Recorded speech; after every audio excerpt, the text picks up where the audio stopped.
Isang matarik na daan ang kailangang daanan bago makarating sa lugar kung saan kahit mga sasakyan, hirap nang makatawid. Kasamang mga tanod at rescue team mula sa Municipal Waste Reduction and Management Office sa bayan ng Pulumulok.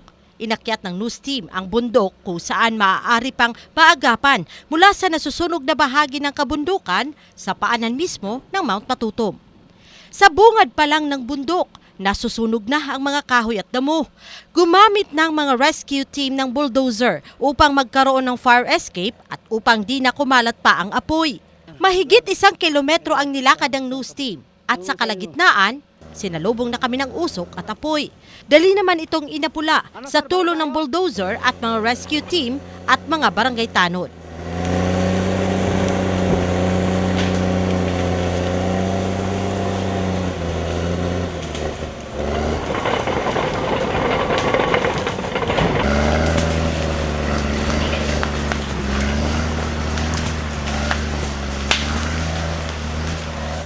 Ayon sa isang residente, noong Sabado ng umaga 2 ng Abril nang magsimula ang usok sa Purok 7 at kumalat ang apoy sa Purok 6 dahil sa lakas ng hangin kaya umabot na ang grass fire sa itaas na bahagi ng bundok.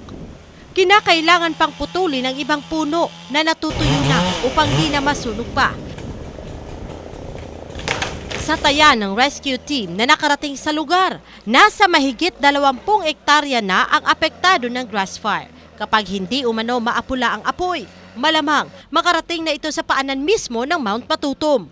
Kung hindi natin maagapan to, so lahat siguro na makikita natin na posible na abutin niya yung medyo natawag natin ng mga secondary forest dito. Umakyat na rin ang iba pang mga residente sa lugar upang tumulong dala ang kanilang mga alagang aso. Narating na ng rescue team ang malawak na nasusunog na mga damo. Kaya lang ang apoy kumakalat naman sa kabila dahil sa lakas ng hangin.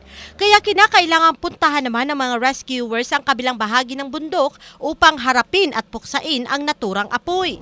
Delikado na rin para sa news team na magtagal pa sa lugar dahil sa kapal ng usok kung kaya't kailangan na rin bumaba. Maging ang ibang bahagi ng bundok may mga nasusunog na ring damuhan at kakahuyan. Kung matatandaan, pansamantalang ipinagbawal muna sa Mount Matutom ang kahit na anumang aktibidad gaya ng mountain trekking dahil na rin sa grass fire dulot na matinding init ng panahon. Jen Solis, Brigada News.